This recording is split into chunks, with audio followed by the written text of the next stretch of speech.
On va peut-être changer, non? Moins de 10, c'est pas vraiment de votre âge. Ça vous a pas paru un petit peu bizarre, le garçon qui embrassait toutes les filles, là? On avait pas mal de copines, non? Ouais, tu te laisserais, toi, attraper par les cheveux comme il faisait? Bah non, jamais de la vie. Je sais pas, tous les garçons qui applaudissent autour, c'est franchement... au secours. Les images choquantes, on doit les éviter, sinon il faut en parler. Pourquoi, à ton avis? Face aux écrans, soyons vigilants. Retrouvez-nous sur jeunepublic.csa.fr.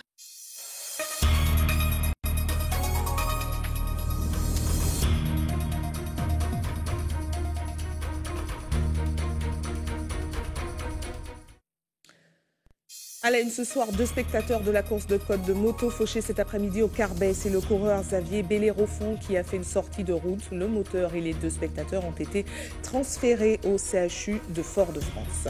Une marche en hommage à John Dorival. La famille et les amis du jeune homme tué par balle dimanche dernier ont défilé ce matin à la ZAC de Châteauboeuf. Tous de blanc vêtus, ils ont souhaité dire non à la banalisation de la violence.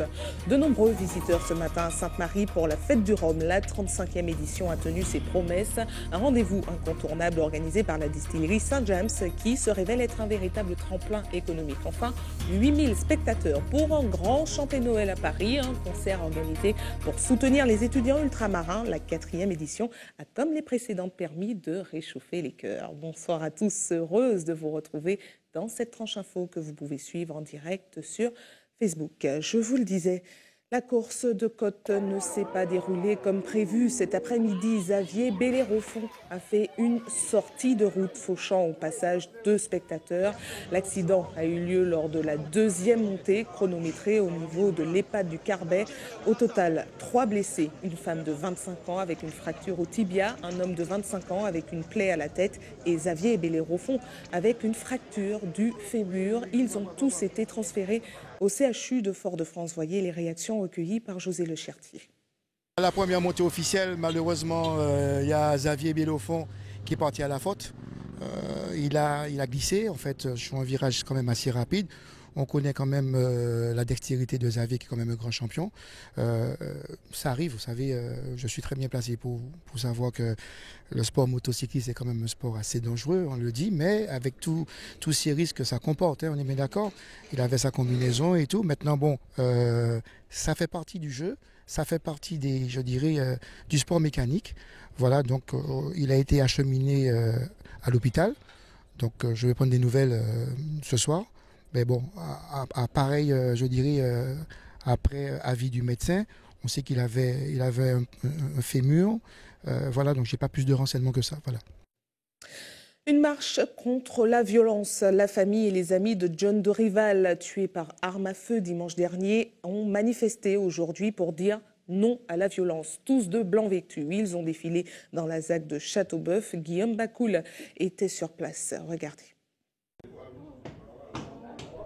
À quelques minutes de la marche hommage, la famille et les amis proches se sont donné rendez-vous chez la mère de John Dorival. Darla, la cousine, organise les commandes de t-shirts pour les funérailles, même si pour les raisons de l'enquête, personne ne sait encore quand elles auront lieu. Ça coûte 8 € le t-shirt et 2 € le badge. Et les gens viennent apporter et on commande. On a toujours, on n'a pas encore l'autopsie et on n'a pas encore de date pour la veille et l'enterrement. Donc on a décidé de faire ça. 10h30, le cortège s'élance. En tête, la mère de John, suivie de la famille, des proches et d'un cortège de motards.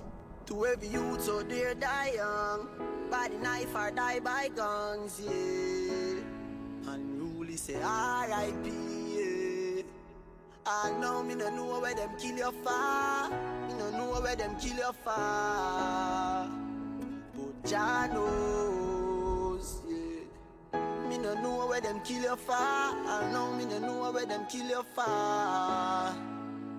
But Jah knows. Un groupe volontairement restreint qui va effectuer le parcours du domicile de John jusqu'au parking où il a perdu la vie il y a une semaine jour pour jour. Aujourd'hui, des fleurs ont été posées à l'endroit du drame dans un recueillement uniquement troublé par les prières et les sanglots. Tous espèrent ne pas avoir perdu John en vain. Je suis présent pourquoi? Parce que tout d'abord c'est la famille et surtout pour pouvoir sensibiliser les autres jeunes. C'est clair que ça fait mal, Ça fait mal à ma famille, ça me fait mal à moi, ça me fait mal à des amis, surtout les amis proches. J'espère que ça va s'arrêter, qu'ils vont en fait prendre conscience parce que ce n'est pas la première fois que ça se produit ici sur cette place. Donc je dis bien, le 8 décembre a donné 3 ans qu'il s'est fait tirer 7 balles là où nous sommes, à 5 mètres de là où il est décédé. Donc, et malgré tout ça, ça n'a pas changé. Je dis bien, dans le quartier, ça n'a pas changé. Et là, franchement, j'espère que les amis vont prendre conscience. Pointé du doigt par certains riverains, le kiosque où les jeunes du quartier ont leurs habitudes et où a débuté le drame a déjà été repeint. Le kiosque peut rester là, mais il faut qu'on fasse un travail avec la jeunesse pour qu'ils comprennent, il faut qu'on soit solidaire avec les locataires de la résidence, avec Daddy Plaine qui fait un gros travail aussi. Il faut que tout le monde participe. Finalement, c'est 2 familles qui sont dans la tristesse. J'espère que cette marche blanche fasse comprendre à tout le monde, et surtout aux autorités et à nous-mêmes qui habitons ici, que les jeunes ne sont pas que des voyous. Il faut qu'on les aide, il faut que les autorités participent aussi pour les aider dans leur travail. Le cortège s'est dispersé dans le calme aux environs de midi. La famille attend maintenant de récupérer la dépouille de John. Près de 100 000 € collectés ce week-end à l'occasion du Téléthon. L'objectif des 300 000 n'a donc pas été atteint. Il est encore possible de faire des dons jusqu'au 15 décembre prochain via Internet. Voyez les précisions de la coordinatrice du Téléthon Martinique qui s'exprime face à la caméra de Sandrine Claude. Le bilan, il est tout de même positif parce que nous vivons nous sommes dans une conjoncture un peu difficile puisque les Antilles ont connu des intempéries, même la Martinique a été quand même durement touchée, pas plus que les îles du Nord, mais bon. Et donc les Martiniquais ont été sollicités, beaucoup sollicités pour venir en aide aux îles voisines. Nous avons obtenu pour l'instant un chiffre moindre que l'année dernière, mais il faut savoir qu'on peut aussi faire le don sur Internet.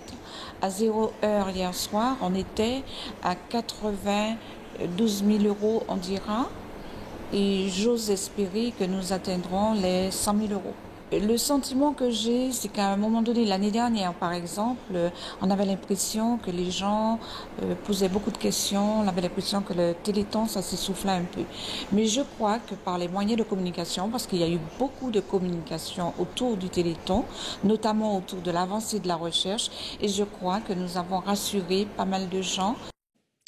Et en Guadeloupe, le coup d'envoi du Téléthon a été lancé ce week-end sous forme de course à pied solidaire dans les écoles. Parmi ceux qui ont accepté de courir contre la maladie, un jeune garçon nommé Mayason, lui-même atteint d'une maladie génétique. C'est la 3e année qu'il y participe et Anne-Elisabeth Artsen l'a rencontré. Reportage. Je félicite encore Mayason pour son initiative et gardons espoir. Prenez un petit bonhomme d'une dizaine d'années, ajoutez une dose de courage et d'honneur et vous obtiendrez cette petite graine de héros qui chausse de nouveau ses baskets pour ce nouveau défi. Alors au départ, j'ai couru en 2014 avec ma maman. Alors faut dire aussi que je n'avais pas trop bien compris le principe. Et j'ai dit à ma maman, non, je vais courir pour toi. Et au final, j'ai dit que je continue jusqu'à mes 15 ans. Et c'est toujours le cas. Un pacte, ça reste pacte. Et je suis reconnaissant que je filme ce Téléthon. Il y a des personnes qui se disent « Ah mais il est malade, tant pis pour lui ». Tandis que c'est pas vrai. Il faut quand même se montrer avec son cœur pour se mobiliser à les aider. L'organisation de cette manifestation soutenue cette année par le Collège Gourdeliane se prépare bien en amont et en famille. Ce qui est mail, aller faire des démarches, aller demander et puis bien évidemment aussi parler de l'enfant pour que tout le monde puisse savoir qui il est avant de s'engager dans la manifestation. C'est vrai que la première n'a pas été facile, mais maintenant qu'on a des sponsors autour de nous, d'ailleurs je les remercie énormément d'être à nos côtés car c'est vraiment pas facile. Le collège de Gourdeliane s'est toujours beaucoup impliqué au niveau du Téléthon, donc on a eu pendant pas mal d'années, j'ai organisé une manifestation, courir contre la maladie. Donc le principe était qu'un maximum d'élèves du collège trouvaient des parrains parmi les parents, voisins, professeurs. Et donc ils avaient 1 heure pour faire la plus grande distance. et les parrains versaient 1 € par kilomètre parcouru. Donc il est vrai que sur certaines années, on a réussi à récolter plus de 2500 €. Après, on a essayé un petit peu de faire d'autres choses. Il y a d'autres choses qui ont été mises en place. Mais du coup, le principal nous a sollicité avec des collègues de PS pour pouvoir s'impliquer dans cette action cette année. Et c'est avec grand plaisir qu'on soutient le défi parce que, d'une part, c'est notre jeunesse qui montre qu'elle est motivée. Et d'autre part, c'est une cause qui nous tient à cœur. Défi relevé brillamment par ces jeunes coureurs en herbe après ces 2,5 km de course pour eux aussi apporter leur contribution à ce Téléthon 2017. Revenons en Martinique avec la convention du PPM qui s'est tenue hier sur toute la journée. Un rendez-vous qui a rassemblé tous les partisans. Raphaël Séminor, l'organisateur, est notre invité ce soir. Bonsoir à vous. Oui, bonsoir. Bonsoir aux téléspectateurs et aux téléspectatrices. Merci d'avoir accepté notre invitation. Alors, le rendez-vous était l'occasion de faire le point sur le PPM. Alors, ma première question, c'est comment va le PPM? Le PPM va très bien, dans la mesure où vous aurez constaté, puisque un de vos journalistes était présent hier pendant la journée, que nous étions près de 300 en période non électorale. C'est assez extraordinaire, assez exceptionnel de pouvoir rassembler autant de militants sur un même lieu et un même jour. Donc je peux dire que le PPM va très bien. Va très bien. Simplement, cette convention est une convention qui est organisée pour parler des problèmes de fond, parce qu'il n'y a pas d'élection, donc nous ne sommes pas contraints par ce rythme électif. Donc, écoutez, on se réunit pour parler des problèmes de fond. Alors, et puis on ne se réunit pas si souvent que ça, parce que je rappelle que notre dernière convention date d'avril 2016, donc il y a plus d'1 an et demi. Alors, un rendez-vous qui a également permis de faire le point sur les départs fracassants, les récents départs fracassants, et puis les candidatures dissidentes. Qu'en est-il ressorti? Est-ce qu'il y a eu des recadrages du président? Non, pas du tout. Ce n'était pas le but. Le but, c'était... Vous en avez profité pour le faire, je sais pas. On en a parlé, mais je vais vous dire comment et pourquoi. On en a parlé, évidemment, mais le but, c'était d'aborder des questions de fond. À telle enseigne que nous avons parlé de la position de la Martinique au sein de la Caraïbe. Nous avons fait venir des invités extérieurs qui nous ont parlé des inégalités de développement des États de la Caraïbe face aux risques naturels, par exemple, qui nous ont parlé de l'organisation des États de la Caraïbe orientale notamment. Donc tout ceci a permis effectivement de renseigner et d'informer nos militants. Et puis, nous avons organisé des ateliers autour des thématiques qui sont des thématiques plus internes au parti. Mais en ce qui concerne les départs fracassants, les candidatures dissidentes, rassurez-vous, j'y arrive. Alors, 3 ateliers ont été organisés. D'abord, un atelier sur l'autonomie. Il fallait sur la question de l'autonomie. Alors, on va y revenir tout à l'heure. Ne vous inquiétez pas. Alors, je vous parle de ce dont vous voulez qu'on parle, à savoir du règlement intérieur. Le règlement intérieur a permis d'aborder des problèmes de discipline, des problèmes de procédure d'investiture et des problèmes de financement du parti. Alors, ce qui vous intéresse apparemment, c'est les procédures d'investiture, les personnes qui sont dissidentes, etc. Nous n'avons pas fait de cas particulier. Nous sommes contentés de réviser notre règlement intérieur concernant les problèmes de discipline. Regarder si l'échelle de nos sanctions est appropriée. Le cas d'Yvon Paquette, par exemple. Le cas d'Yvon Paquette n'a pas été abordé de manière précise. Tout simplement pourquoi? Parce qu'aujourd'hui, le comité national réfléchit. Nous savons que Yvon Paquette est dissident parce qu'il n'a pas respecté les règles qui étaient établies. On rappelle qu'il s'est présenté face à Catherine Conconne. Il est premier adjoint du maire de Fort-de-France. Donc, nous avons décidé de réfléchir pour savoir quoi faire. Il était présent hier? Il n'était pas là. Simplement, vous avez un premier adjoint, c'est-à-dire quelqu'un qui participe à la vie municipale de manière importante. Donc, il convient pour cela de bien réfléchir et de ne pas se laisser envahir par, vous savez, les pressions qui sont exercées ici et là, soit par les militants, mais soit par les gens de la population. Il s'agit de réfléchir pour savoir ce que nous allons faire. Voilà. Pour l'instant, c'est wait and see. Nous regardons, nous réunissons, nous discutons et vous verrez, il y aura une décision qui sera prise. D'accord, vous nous tiendrez informés, j'imagine. Bien entendu. Alors, vous avez certainement eu vent des positionnements de certains hommes politiques pour les prochaines échéances de la CTM, notamment Bruno Nestor Azero. Qu'en est-il ressorti pour le PPM? Alors, le PPM continue sa route et c'est pour ça que... Parce qu'à l'ordre du jour, il y avait le positionnement du PPM dans EPMN. Absolument. Nous pouvons donc aborder ce thème-là, le thème de la position du PPM au sein de l'Alliance. Alors, ce qui a été arrêté, c'est que nous maintenons l'alliance, évidemment, parce que je rappelle que le congrès de 2016 avait déjà décidé de maintenir l'alliance et de faire en sorte que le PPM soit encore un parti fort dans l'alliance. Mais nous avons vu comment est-ce que les choses fonctionnent. Et puis, vous savez, l'actualité va vite, les événements se bousculent. Il faut absolument que maintenant nous puissions restructurer le PMN, parce que je rappelle que nous avons perdu une élection, celle de 2015. Donc il s'agit de rebâtir. Et c'est ce qui a été proposé par nos camarades qui ont... En élargissant l'alliance peut-être? Pas forcément. Mais en vous interrogeant... ne vous ouvrez pas vers d'autres partis? En interrogeant les uns et les autres pour savoir si nous pouvons bâtir ensemble un projet commun. Parce qu'il y a eu beaucoup de discussions autour de, par exemple, l'idéologie. Peut-on imposer une idéologie unique, seule et unique, à une alliance? Nous savons que les problèmes d'idéologie relèvent d'un parti.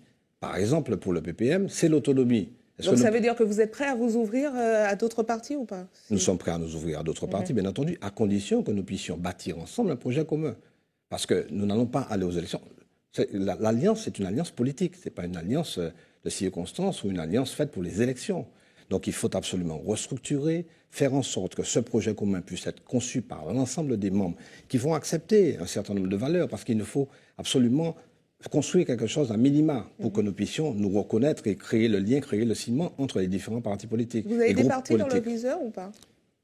Des partis que vous auriez aimé intégrer dans EPMN? Non, intégrer dans EPMN. Est-ce qu'il y a des choses qui ont été évoquées? La discussion reste ouverte. Ceux qui se reconnaîtront dans les valeurs et les principes qui ont été déterminés ensemble par ceux qui sont prêts à conduire avec nous les affaires, eh bien, évidemment, à ce moment-là, ceux-là pourront intégrer l'Alliance. Voilà. D'accord. On a l'impression qu'il y a quelque chose qui se prépare dans l'Alliance, non? Écoutez, non. Rien ne se prépare. C'est simplement, nous sommes en discussion avec les membres de l'Alliance, EPMN, en discussion, et puis nous verrons comment bâtir ensemble. Alors, l'autre question, justement, on a parlé tout à l'heure, la question de l'autonomie a également été évoquée, un positionnement du parti qui aura certainement un impact pour la Martinique, puisque Serge Letchimy, le député, est du PPM. Qu'en est-il ressorti pour l'autonomie? Écoutez, chose importante, parce que hier, Serge Letchimy a fait des déclarations qui ont été retenues par tous, parce que nous avons en fait voté à main levée sur les propositions qu'il a formulées. Il s'agit pour nous, et nous sommes tous d'accord sur le principe, il s'agit pour nous de ne pas considérer que l'évolution institutionnelle, en l'occurrence l'autonomie de notre pays, est un combat d'arrière-garde. C'est un combat qui est tout à fait actuel. Et l'on voit comment est-ce que les choses fonctionnent. Nous sommes convaincus qu'aujourd'hui, il faut un nouveau mode de développement. Et ce mode de développement est à articuler avec, évidemment, l'évolution institutionnelle de notre pays. Donc, il est question pour nous de faire évoluer les choses, en tout cas en réclamant et en portant un certain nombre de déclarations auprès du gouvernement pour qu'on puisse déjà, par exemple, nous reconnaître comme étant un peuple. Vous savez, un peuple, ce que c'est. Un peuple, c'est un groupe d'êtres humains qui ont une culture, une histoire et une langue. Il se trouve qu'en l'occurrence, la Martinique correspond à ce profil-là. Et puis, desserrer le carcan. Aujourd'hui, nous savons qu'il faut absolument domicilier un certain nombre de pouvoirs au niveau local. Nous avons des habilitations dans 3 domaines. Il s'agit pour nous, et c'est la proposition qui a été faite par Serge, c'est d'élargir effectivement ce champ de compétences à plusieurs domaines. Donc vous voyez, nous sommes véritablement en cours de réflexion pour aller de l'avant, mettre un pas puis un autre pas, pour que nous puissions véritablement modifier les choses, modifier notre mode de développement et modifier notre relation avec l'État. Très bien. Merci à vous d'avoir répondu à nos questions. C'est moi. Aujourd'hui, dimanche, jour du Seigneur pour les catholiques. Les pratiquants se sont rendus à la messe ce matin. Ceux de Lorrain ont pu assister au dernier office de Gaëtan Présent en tant que diacre, puisque dès la semaine prochaine, il sera ordonné prêtre. Une nouvelle étape dans le cheminement du jeune homme de 29 ans qui s'est confié à Luis Sabas. Regardez. Comme plusieurs fois par jour, le nouveau diacre se rend dans la chapelle du presbytère du Lorrain. À 29 ans, il est appelé à être le plus jeune prêtre de Martinique, une ordination qui aura lieu dans une semaine, une consécration pour ce Martiniquais.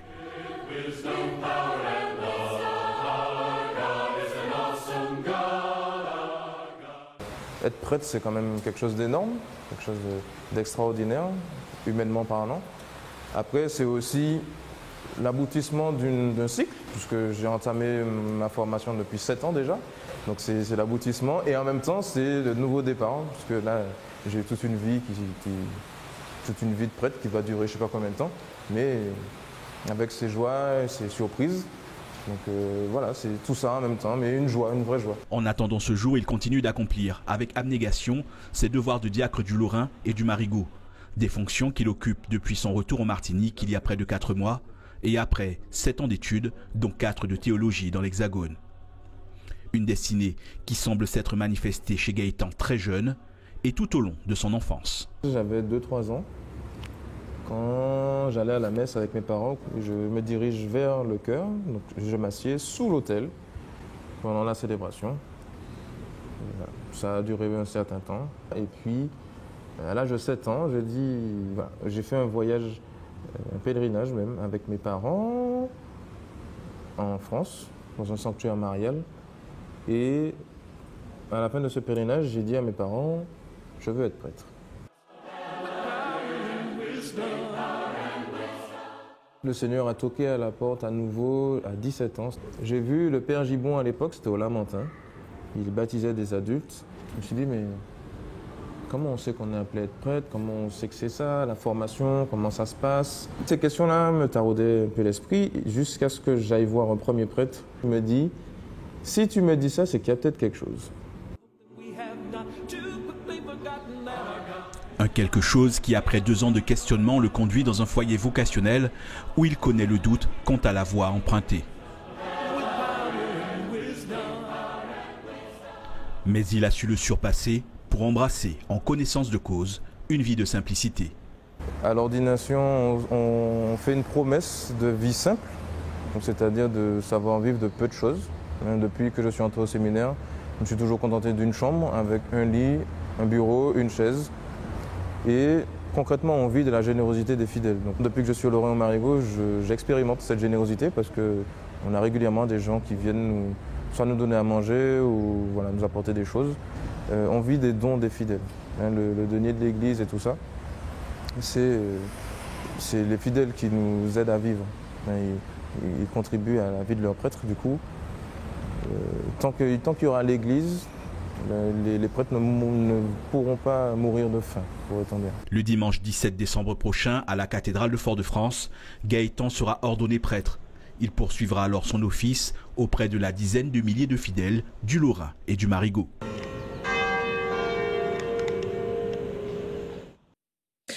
Parlons maintenant d'une initiative lancée via Internet pour protéger nos fonds marins qui sont de plus en plus pollués. Des bénévoles se retrouvent une fois par mois pour nettoyer les plages. Ce matin, ils se sont mobilisés à Lens-Madame, à Schellcher, et Anaïs Gall était sur place. Regardez.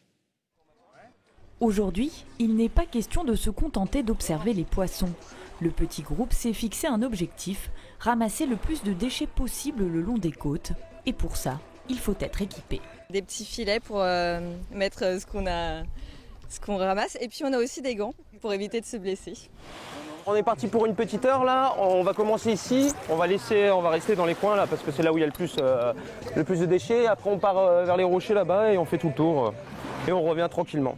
À quelques mètres de la plage, les plongeurs aperçoivent déjà les premières ordures. Malgré une mauvaise visibilité, ils ratissent la zone au maximum. Les filets commencent à se remplir. Et parfois, il y a même des surprises. Passionné d'activités nautiques, Christophe a l'habitude de fréquenter les plages de l'île. Interpellé par la saleté des fonds, il décide de prendre les choses en main. Il y a pas mal de groupes et d'associations qui ramassent sur les plages et en fait l'idée m'est venue parce qu'en fait les fonds marins, il n'y a personne qui s'en occupe justement, donc je suis étonné. Donc c'est ouvert en plus à tous les niveaux. On va pas très loin, on reste sur les bords et tout ça et voilà, on descend pas à plus de 3 mètres. Pour faire connaître son projet, Christophe a créé un groupe sur les réseaux sociaux. Certains ont rapidement répondu présent. Au premier rendez-vous, on était à Anse-du-Four. On était environ 14 personnes là et on a nettoyé les plages. On a ramassé pour 7 kilos de déchets. On essaye de faire ça au moins une fois par mois. Où voilà, on choisit une plage par rapport... en fait, on questionne les gens pour savoir quelle plage est la plus sale. Et puis voilà, ensuite, au vu des diverses réponses, on prend un rendez-vous sur une des plages. Ce matin, ils ont choisi Lens-Madame et ils ne le regrettent pas. La pêche a été bonne. Des petits couvercles de yaourt, des petits bouts de plastique en fait tout le temps. Et puis sinon des bouteilles, des bouts de faïence, du tissu, et aussi apparemment plein de morceaux d'un bateau là qui est échoué sur le côté. Ici, pas de récompense, juste la satisfaction de se rendre utile. On a trouvé ça intéressant de venir un petit peu aider les gens à nettoyer les plages pour un peu sauver aussi le monde sous-marin et participer un peu à tout ça. Michel est même venu en famille partager l'expérience avec ses enfants. Vous savez, c'est les premiers sensibilisés, je crois, déjà, donc ils sont plutôt victimes de leurs parents et des grandes personnes qui jettent tout ça dans les ravines. Et l'important, c'est qu'il faut que les gens comprennent que tout arrive à la mer. Je fais de la voile ici, donc je vois assez souvent les fonds et tout ça. Et puis, c'est vrai que c'est un peu agaçant et tout ça. Mais c'est bien de les ramasser. Au total, 5 kilos de déchets ramassés en 1 heure.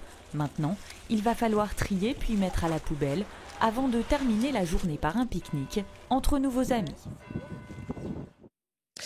Et si certains font tout pour rendre nos plages plus belles, d'autres s'organisent pour rendre les femmes plus belles. Les professionnels de la beauté et de la mode étaient réunis ce week-end au Palais des Congrès de Madiana. 2 jours dédiés aux shows, défilés et offres promotionnelles pour se préparer au mieux aux fêtes de fin d'année. Les visiteurs ont répondu présents. Voyez les précisions recueillies par Guillaume Bacoul. C'est un salon ouvert à tout public, même aux professionnels également. Et c'est une reprise. Nous avions arrêté en 2011, c'était la dernière édition en 2011, et nous avons repris cette année le salon. Et on est vraiment très contents parce qu'on a relevé le défi, on a tenu notre pari de faire 36 défilés. Donc on propose sur les 2 jours 36 défilés, dont 8 par salle. On a 2 salles sur le salon. Donc venez profiter aujourd'hui, ça continue jusqu'à 20h. On vous attend, il y a de belles choses à voir. Cette année, on a pu faire venir un créateur de Guadeloupe. Et les années prochaines, on va essayer de faire venir des créateurs de l'extérieur, de la Caraïbe. Le public est très intéressé, notamment par les défilés. Ils sont au rendez-vous, ils regardent, ils vont sur les stands. On a eu 2000 visiteurs hier et aujourd'hui, on attend les 3000 visiteurs pour atteindre en tout les 5000 visiteurs. Et puis progressivement, les années prochaines, suivantes, on va pouvoir avoir plus de visiteurs, on l'espère. Restez avec nous à suivre dans un instant. Comme chaque dimanche, une ambiance chantée Noël. Ce soir, nous vous emmènerons dans la fête organisée par les nageurs du Longvilliers Club. Et puis, nous parlerons dans notre page des sports, entre autres, de basket avec la victoire des filles de la Gauloise lors de la finale interrégionale de la Coupe de France. Mais avant, parlons de ce rendez-vous devenu incontournable en cette période de fin d'année à Sainte-Marie, la fête du Rhum. La 35e édition qui s'est déroulée aujourd'hui a attiré de nombreux visiteurs. Village artisanal, défilé de mode, balade en train. Un événement devenu au fil du temps un véritable tremplin économique pour la distillerie Saint-James. Voyez ce reportage de Sandrine Claude. La fête du Rhum, c'est avant tout la tradition. Cheval-bois, village artisanal, défilé de groupes à pied.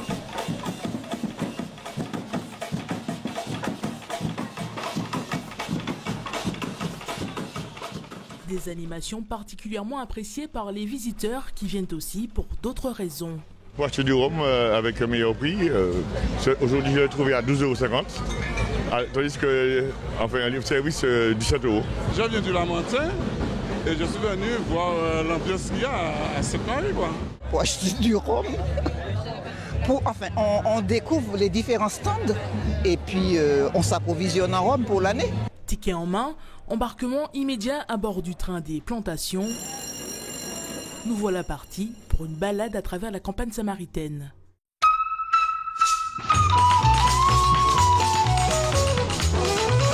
C'est une association qui est en charge de cette unique voie ferrée de l'île. Elle a sa propre histoire.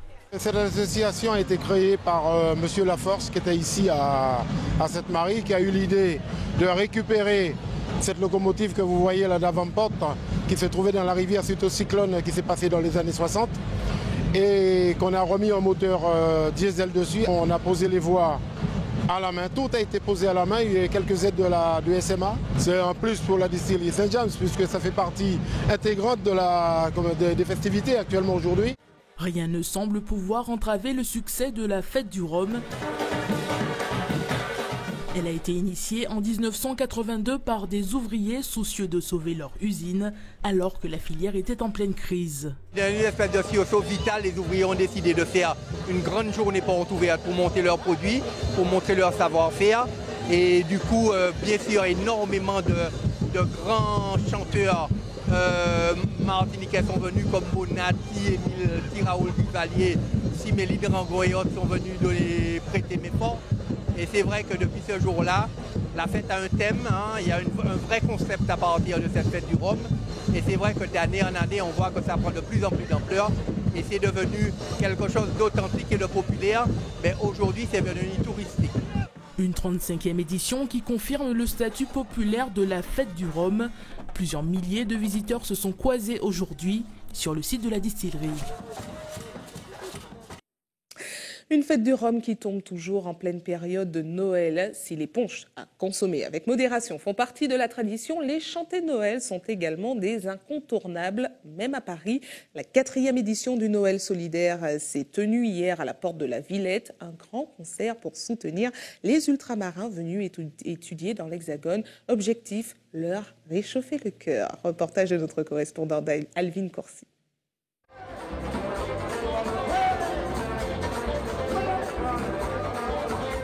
Ravine plate pour entamer ce chanté Noël, quoi de mieux pour ravir les 8000 spectateurs venus se réchauffer. C'est très bien, on retrouve un petit peu les Antilles, donc ça commence à chauffer malgré le froid, mais c'est très bien. Tous les artistes m'intéressent et c'était Ravine plate que je voulais voir dans un premier temps et là je suis ravie. Même les bouquets, tu sens jambon Noël, tout ça. Donc c'est bien, ça se passe super bien. De la Martinique à la Guadeloupe, c'est aussi sur les rythmes de Kazika que chacun est venu chanter et danser Noël.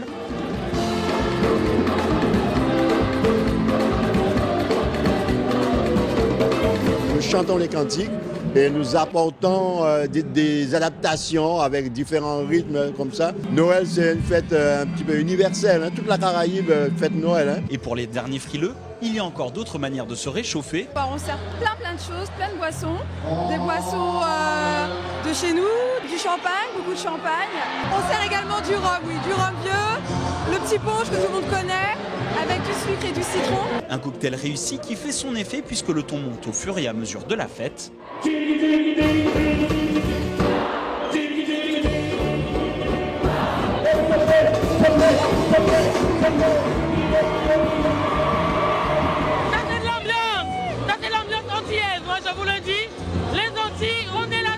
L'objectif de la soirée n'est pas seulement festif, mais aussi solidaire. Les fonds récoltés aideront les étudiants ultramarins installés dans l'Hexagone entre 50 et 60 000 euros. Les aides sont données entre 150 et 300 euros aux jeunes. Ça peut représenter 300 jeunes en moyenne. C'est ce que ça fait au cours d'une année. Et donc c'est comme ça qu'on stabilise au cours depuis 2013, 2014 et 2015. La soirée se terminera tard dans la nuit sur des rythmes encore plus endiablés en attendant la journée du 25 décembre. Et nous restons dans l'ambiance chantée Noël. Ce soir, nous vous faisons vivre la fête organisée par le Longvilliers Club qui a beaucoup travaillé cette année en organisant entre autres le Tour de la Martinique à la nage. Alors pour l'occasion, les nageurs ont troqué leur maillot de bain contre des livres de cantiques. Voyez cette ambiance captée par Camille Joseph.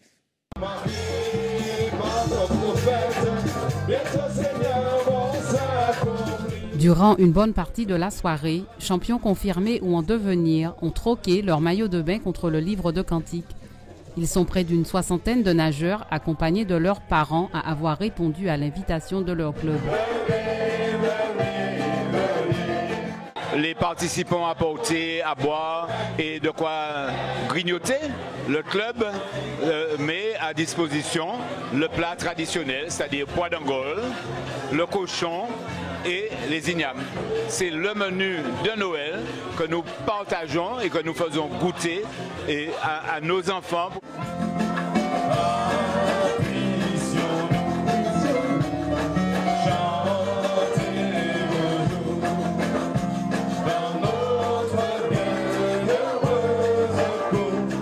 Chanter, manger, partager, s'amuser ensemble, la fête de la Nativité est pour les dirigeants du Longvilliers Club une manière de transmettre la tradition du pays aux plus jeunes.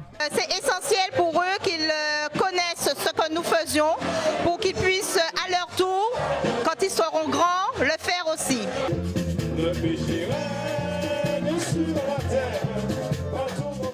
Pour Naya, Noémie et les autres, c'est l'occasion de faire la fête en famille, entre amis et camarades de club, en s'initiant au chanter Noël. On danse, il y a de la joie, on chante, on est joyeux, tout ça. Nous les enfants, on pourra montrer à nos enfants comment on fait un chanter Noël. Je peux pas imaginer une fête de Noël sans cantique, parce que cantique, c'est ce qu'on chante avant Noël, c'est partout, c'est comment dire ça, l'ambiance, il y a plein de gens. Donc pour moi, c'est pas possible d'avoir pas de cantique avant Noël.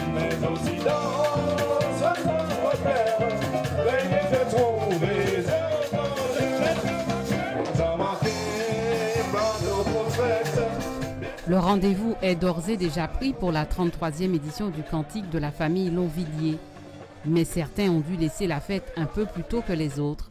Compétition du week-end au bout.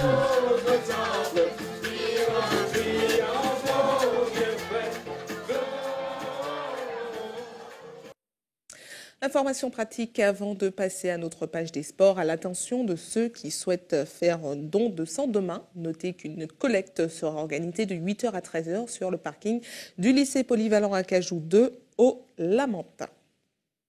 Et voilà, passons tout de suite à notre page des sports.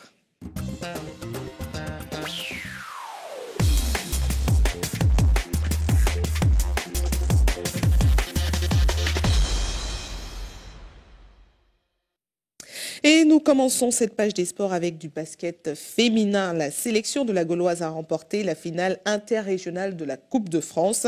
Les Trinitéennes se sont imposées face aux Guadeloupéennes de la MJC Abîme avec un score de 63 à 49, ce qui leur ouvre les portes des 16e de finale de la Coupe de France fin janvier prochain dans l'Hexagone. Voyez ce reportage de Marc-Olivier Dream.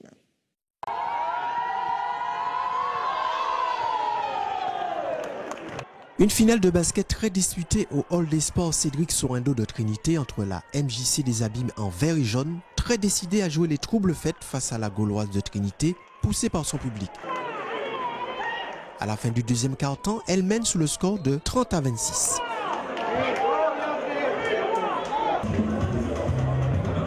Au début du troisième quart-temps, les protégés de Buval se font peur devant le panier des Abîmiennes qui, elles aussi, butent malgré de belles combinaisons. Progressivement, la marée rouge se met en place et cadenasse les initiatives guadeloupéennes qui n'arrivent pas à recoller leur adversaire.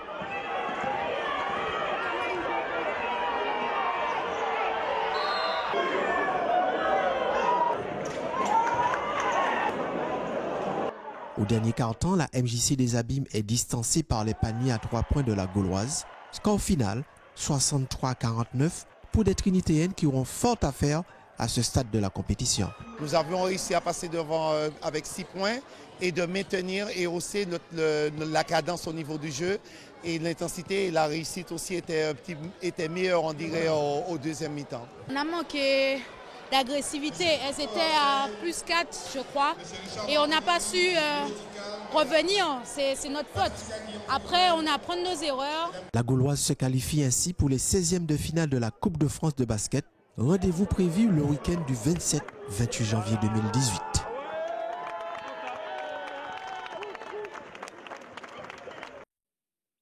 Et dans le reste de l'actualité sportive du week-end, de la moto avec le sacre de Livan Lucael, champion de Martinique, la victoire de Mathieu Blanchard de la Trans-Martinique et enfin la deuxième étape du championnat de Gommiers, tour d'horizon avec Karel Chassol, Marc-Olivier Dream et José Lechertier. En handball féminin, fin cet après-midi de la 9e journée du championnat pré-national. Le réveil sportif a disposé du club sport sur le score de 23 à 18. Victoire également hier soir de l'UJ Redoute, 28-23 face au TS franciscain. Pour le reste, nous vous en parlons hier, l'entente S-Mont-des-Ès gauloise, l'Arsenal et l'Aiglon se sont imposés. Au classement, l'entente S-Mont-des-Ès gauloise est leader avec 1 point d'avance sur l'Arsenal et le réveil sportif. L'USC Citron est 4e. Chez les hommes également, cette 9e journée se referme ce soir. Nous reviendrons demain sur le match Sainte-Anne-Cap 110. ASC Dillon-Doubout qui se dispute en ce moment. Hier soir, l'Espoir de Floréal a battu d'une courte tête le TS franciscain. Pour le reste, l'USC Citron, l'Étoile de Gondo et l'ASC Ducos se sont imposés. En attendant le résultat du dernier match, les Lamantinois sont leaders avec 2 points d'avance sur les Citronnais, Floréalais et Gros-Mornais. En volleyball, on jouait la 9e journée du championnat d'excellence. Chez les femmes, les Lucéennes sont sorties vainqueurs du choc face au Rayon. Victoire également du Smash Club et de l'Éveil. Au classement, les Lucéennes ont 3 points d'avance sur les Iléennes et 9 sur les Ansoises. Chez les hommes, également pas de surprise. L'Espoir a battu l'Éclair 3-7-0. Même score pour le Good Luck aux dépens de l'Aiglon. Au classement, l'Espoir est leader avec 6 points d'avance sur le RCA, 12 sur le Good Luck et 18 sur le Rayon. Sport collectif toujours, en football, la sélection de Martinique a un nouveau sélectionneur. Il s'agit de Mario Boccali, son adjoint c'est Fabrice Reperné. Enfin, le manager général c'est Frédéric Piquion. La mission, je la connais, je sais ce que c'est. Je l'ai vu en tant qu'adjoint pendant 4 ans. La mission d'entraîneur, c'est forcément quelque chose qui est intéressant, encore plus lorsque c'est la sélection de la Martinique. Donc, on représente pas mal de personnes, on représente près de 52 ou 54 équipes. Donc je crois qu'on se doit justement d'avoir les épaules justement bien hautes pour bien répondre à la mission. Le but c'est justement qu'il y ait une bonne collaboration avec tous les coachs. Je crois que les joueurs sont des joueurs de club qui viennent en sélection, donc qu'il y ait cette bonne collaboration. Derrière, j'ai une rigueur dans mon fonctionnement donc, que tout le monde connaît. Et puis, je pense que j'ai ramené ma touche, c'est-à-dire ma touche. J'aime bien que les équipes soient bien équilibrées, que les choses soient faites de façon assez rigoureuse. Et je crois que ça c'est mon fonctionnement depuis des années. C'est ce qui fait qu'aujourd'hui, qui me vaut la nomination. Temps fort ce week-end, la 8e édition de la Transmartinique a connu un franc succès. Au menu pour les 204 trailers, 137 km et 1254 mètres de dénivelé positif entre le Prêcheur et Sainte-Anne. Et le plus rapide, c'est Mathieu Blanchard. Il parcourt la distance entre le Prêcheur et Sainte-Anne en 19h36 minutes et 19 secondes. J'aime bien prendre un petit peu les devants pour contrôler la course. Puis à partir du premier ou deuxième ravitaillement, j'avais déjà une avance confortable. Et sachant qu'on rentrait dans la jungle et que je suis très à l'aise dans les parties super techniques, je savais que j'allais réussir à prendre pas mal d'avance à ce niveau-là. Le podium est complété par Kien Grégory et Esnar Hilderald. Sport mécanique, en moto, l'épilogue de la saison de course de côte a été perturbé suite à la chute de Xavier Bellérophon. Il a percuté dans sa course 2 spectateurs. La course de côte du Carbet a repris et au final, Livan Luchel établit un nouveau record en 56 secondes et 43 centièmes. Il est sacré champion de Martinique. Le podium est complété par Jean-Marc Dondin et Philippe Duféal. Direction la mer pour conclure le plan d'eau de Saint-Clus. Il a servi de cadre aujourd'hui à la 2e journée du championnat. Une journée qui a souri à Pilote devant Pamoswef et Welcome. Au classement général à l'issue de cette 2e journée, Pilote est leader devant Welcome et Milly.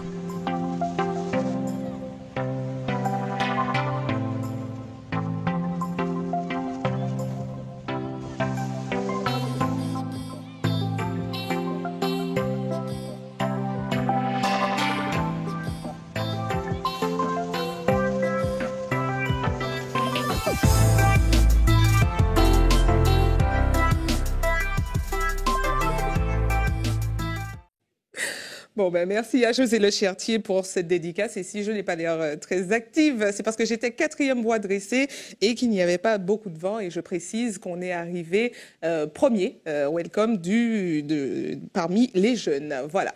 Et c'est la fin de ce journal local et régional. Avant de vous quitter, je vous rappelle les titres qui ont été développés ce soir. 2 spectateurs de la course de côte de moto fauchés cet après-midi au Carbet. C'est le coureur Xavier Bellérophon qui a fait une sortie de route. Le motard et les 2 spectateurs ont été transférés au CHU de Fort-de-France. Une marche en hommage à John Dorival. La famille et les amis du jeune homme tué par balle dimanche dernier ont défilé ce matin à la ZAC de Châteauboeuf, tous de blanc vêtus. Ils ont souhaité dire non à la banalisation de la violence. De nombreux visiteurs ce matin à Sainte-Marie pour la fête du Rhum. La 35e édition a tenu ses promesses.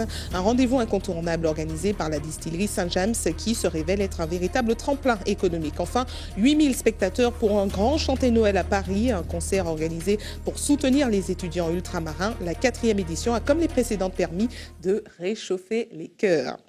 Restez sur ATV. La suite de vos programmes retrouvés à partir de 20h, le téléfilm Noël au soleil. Passez une bonne soirée avec nos programmes. Je vous retrouve avec plaisir demain soir dès 18h50 pour les titres de la tranche info de la semaine. Bonne soirée et à demain.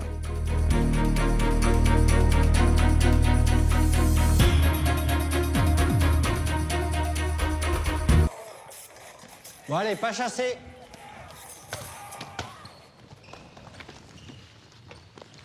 Tu regardes quoi là? C'est une série, ça, mon frère. Oh là là, c'est gore. Moins de 16 ans quand même. Tu sais, moi j'ai beau savoir que c'est des effets spéciaux, ça me fait bien flipper. Ah bon? Ah ouais. Pas toi? Ouais, c'est chaud. Les images violentes, on doit les éviter, sinon il faut en parler. Vas-y, raconte. Face aux écrans, soyons vigilants. Retrouvez-nous sur jeunepublic.csa.fr.